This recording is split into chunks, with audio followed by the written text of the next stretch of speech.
Hey guys, it is me, Ganger, and I am here with an Aramusha breakdown. Alright, this video will work in 3 sections. Number 1 will be a full kit breakdown. This will be going over basically everything that I know, even damage. The one thing I won't touch on is stamina and playstyle. Section 2 will be about opponent strategies they may use against you. It doesn't sound that important, but trust me, it's extremely important to know. And lastly, section 3, this will be a gameplay breakdown. I will be showing off some of my personal clips and just breaking them down in a more deep dive way, because I will be showing off other clips throughout the video, but this is going to be a more deep dive. And this is going to be a good demonstration for people who are having trouble understanding like how his kit works and how you should use it in certain situations. And my last little thing before we get started and jump right into the video is I strongly suggest all of you guys take Aramusha to hero tactics and training to get a better understanding of his moveset and kit, because I should be able to go over all of it, but this will be a more personal thing that you guys know. Alright, starting us off with light attacks. Normal light attacks do 12 damage. Chain light attacks do 13.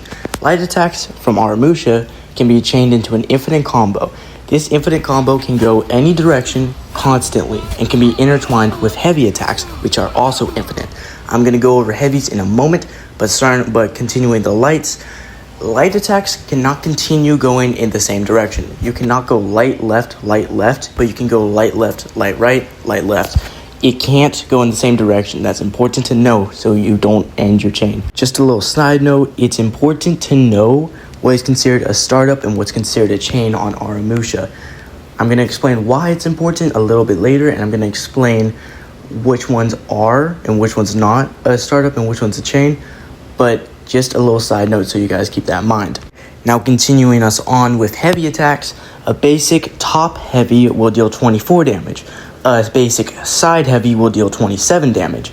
Now it's important to know which one does more and which one does less, because the trade-off for doing more damage than the top is it's slightly slower, which is important because guard breaks will no longer be able to do side heavies. You can only hit from the top. Side heavies are now blockable from guard breaks. But that also means light parries and wall splats. Side heavies are the max punish for that. Now, continues on, chain heavies are 26 damage from any direction. Now, these chain heavies can be intertwined with the chain lights in Tempest, which is the infinite combo. You can go light, heavy, heavy, heavy, light, light, light, light, light, heavy, however you want to do it, however you please. Now, what makes heavies different from the light options when it comes to the chain and Tempest is you can actually repeat a direction that you just went. Whether it's a light or a previous heavy, you can go back to the same exact direction that you did for your next attack.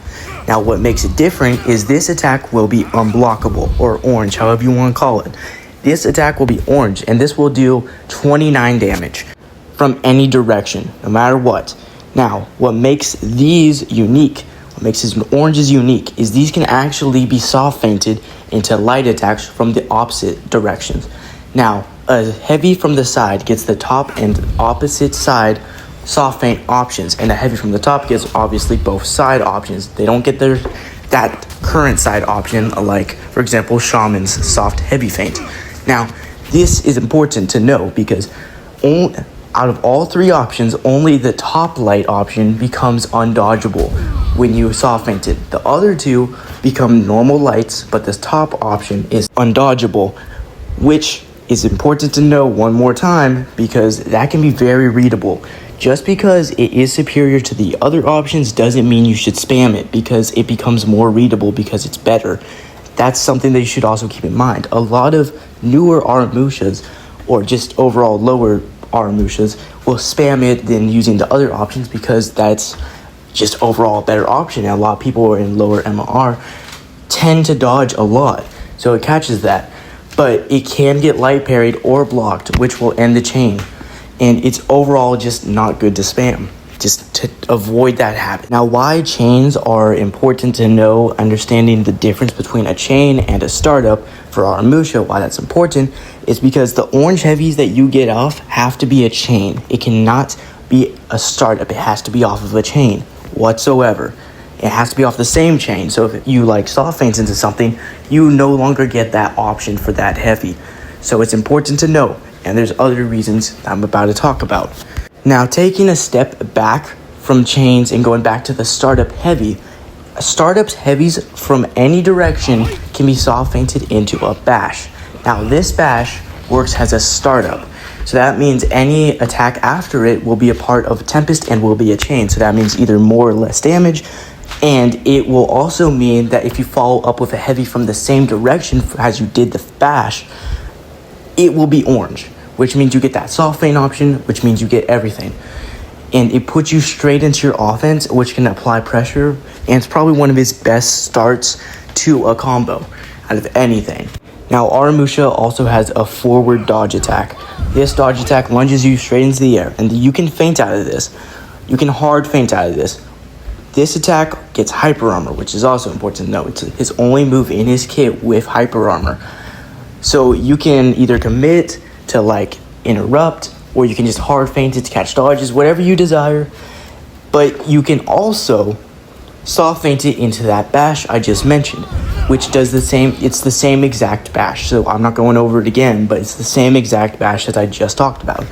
And if you do let it slide and you just let the hit go all the way down, then it's also considered a startup and works like a normal attack. So you get that option to go straight into Tempest or that undodgeable orange. Taking a step back one more time, because I think there was something I forgot to talk about, is that, as you can see on screen, you can infinitely chain your soft feints together. The combo only ends once you let an orange slide or you hard feint or anything that stops the combo. Soft feinting will continuously keep the combo going as long as you want or as long as your opponent allows it. Just a little side note, I wanted to make sure I got that in. Aramusha also has side dodge attacks, which are really mid, and I strongly suggest you stray away from using them a lot, only when you like really need to. And overall, they're just bad. The only great thing about them is they go straight into Tempest. Like, they just work as a normal startup, like I've talked about many times. They go into Tempest and they go into the unblockable. The one thing I will say is you should definitely use parries and your all guard more than the dodge attack at all times. It's so mid that it's just not even worth trying to get it off that much. And another note, I will be talking about the all guard just a little bit later. Now, getting into Aramusha's zone, his zone is considered to be a heavy, which is important for when you get parried.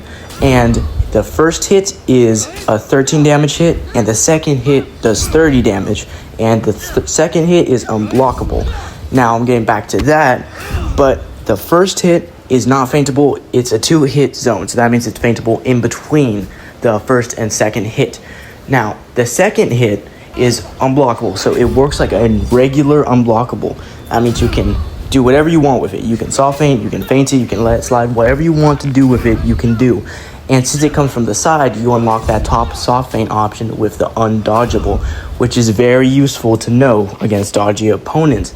Now, I will say one thing is that it gets very spammy. So make sure you're not spamming it too much and just using it at the right moments, because if that first hit gets parried, that's not good, obviously, for obvious reasons. Now, for one of the more important parts of his kit and the most recognizable part of his kit, his all guard, Blade Blockade. Now, Blade Blockade works in 3 ways. There's the light attack option, there's the heavy attack option, and then there's the bash option. Starting with the light attack option. The light attack option does 20 damage and strikes downward. Now, this is going to be used for duels, because it's also the fastest option out of the 3. It activates the fastest. It's going to be used in more duelist situations. Now, the heavy option is 16 damage, and it does a side slash. So it's good for hitting multiple targets, so it's meant for anti-ganking. While the light option is only good for hitting one target, so it's good for duels, and it deals more damage, and it's faster. So that's the difference between those two. Now, his third option is a bash. His bash is used for wall splats and legend. Now, off of wall splats, I think I've already gone over this, but you want to do a side heavy to get 27 damage. It's good, but it's not the greatest. But that is an option if you want a ledge or wall splat, is his bash. Now, lastly, these The light attack and the heavy attack are also considered startup moves. So that means you, as I've talked about multiple times, can go straight into Tempest, and you can go straight into the unblockables right after. One more thing, it's also probably not that important to note, but these are all unblockable, the 3 options. Another really cool part about Aramusha's All Guard is it has recovery. I'm not fully sure what recovery does, but from my understanding of it is it forcefully pulls you out of frame negative to frame positive. For you guys that are wondering what frame positive and frame negative are, I'm not going to give the best example here, but perspective, frame positive means that you have advantage on all frames, so parries are going to be slightly easier to do, and then that means your opponent is also going to have a harder time parrying stuff and recovering from stuff, and just overall it's going to be slower. And frame negative is when you're in the opponent's situation. Now, a good standard of this is when you see your opponent like flinch a little bit, that's when they're in frame negative. Or after an attack. For, as you can see on the example on screen, I hit an all guard into my light. Now, after I'm in frame negative right now because he's hitting me back because he had hyper armor. So I'm in frame negative right now. But since his all guard has recovery, it pulls me out of frame negative into frame positive. So I use my all guard again directly after my initial use. Gave me a free 40 damage and preventing both hits where one of them would have hit me if I didn't have recovery. Now that's how important it is. It's such a good recovery move to defend yourself against hyper armor, which is something I'm going to touch on here in section 2. Now I'm fairly certain that wraps up section 1. Comment if I missed anything, yell at me, whatever. Let's hop into section 2. Now I'm going to say this, don't rely on any of these strategies and how I counter them. Don't rely on anything I say on this. This is something just for your knowledge of how you can do it. For when you notice people starting to do these habits mid-fight, this is stuff just to give you some knowledge. This isn't something for you to rely on and fall back on though. This is something for you to take and use it by ear per opponent. Now, the easiest of the 4 strategies I'm going to talk about is dodge attack. People will often dodge your heavies and just overall just dodge all your attacks just to make sure that you don't get that softening option, just to avoid that completely. This is obviously a very easy thing to get around. If you're doing the side heavy, you have the top soft feint option. If they're not recognizing that that's an option, you can do that. You can feint into a parry for their dodge attack if they're spamming that, or you could just feint into GB if they're not dodge attacking. It's a very simple thing to counter, and it's very punishable. Once again, it's easy to punish, and if people are spamming it, you should just win, theoretically speaking. I mean, it's not rocket science. Another option that people will often do, this is number 2 out of the 4, is they'll just parry your raw heavies. Like, that's not something that you should be doing, but if they feel like they can't get around their soft feints, like it's just too difficult, if you're just mixing them up too much, they might rely on just preventing that from even happening in the first place by parrying your raw heavies. This is very common, but the simple get around is just feinting into guard break. Again, you want to spam that enough to the point where they don't want to parry anymore. You want to force them away from that strategy. Fairly simple.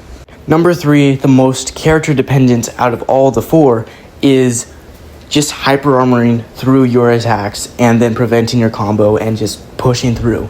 This one is probably the hardest, at least for me personally. I struggle with this one the most, countering. This one's fairly simple though. You pretty much either just feint into parrying the hyper armored move, or, as I showed off before, you use your recovery from your all guard to parry it for you by timing your attacks well. It's a fairly simple one, but it's kind of hard to pull off to get used to. Fairly simple though. Last but not least, the least common out of every strategy I just talked about is light interrupting. This is primarily used on characters with crushing counters or CCs, whatever you want to call them. This is mainly used on those. I've noticed it more on Highlander players. This one is also kind of simple, but very hard to actually put into motion. You feint your heavy into either a light parry or your all guard to get rid of that, or you just make sure you time everything right. This one's probably the most hard to counter, but the least common to come across. That is the end of section 2. I hope with that knowledge it helps you counter these strategies if it ever comes across. But with that, we move on to section 3, gameplay breakdown. And here I'm just going to be breaking down like 2 or 3 of my clips and just breaking down what is happening and why I'm doing some of the things so you guys can get a more gameplay-oriented view on how you play Aramusha if you have trouble understanding what I was talking about in the first part and the second part. Alright, to start off my gameplay section, I have this one clip. This one's a pretty old one, so I'm not as good as I am now, but nonetheless, this one shows my opponent using that same first strategy I talked about where being very dodgy. And it is important to note, when this clip happened, I had already fought this guy multiple times in the past. So it's important to know that I actually know he's dodgy, and that's how I fight him, as I go around that dodginess. Alright, so right there, I opened with a dodge forward attack, so I could feint out of it, because I knew he was going to throw a dodge attack, and I could get that easy light parry into the side heavy for the 27 damage, which directly leads into the side orange heavy, which unlocks the undodgeable, which you can see me use and abuse up ahead. Now right here, I chain into another orange to bait out another dodge attack, and I stopped chaining my stuff because I think he's going to finally start parrying. Side note, don't do that dodge attack. It was fully on accident. Same with that all guard. It was also fully on accident, just a panic, but it still worked out for my way. Alright, I slowed this part down to demonstrate. So I get that free 27 damage. I continue the chain from that side. I get the soft feint. Then I feint this because I know he knows I've been countering his dodges to get that free GB, and I end the fight like that. That's how you play the dodge attackers. That's how you read right there. Here's the full clip unedited.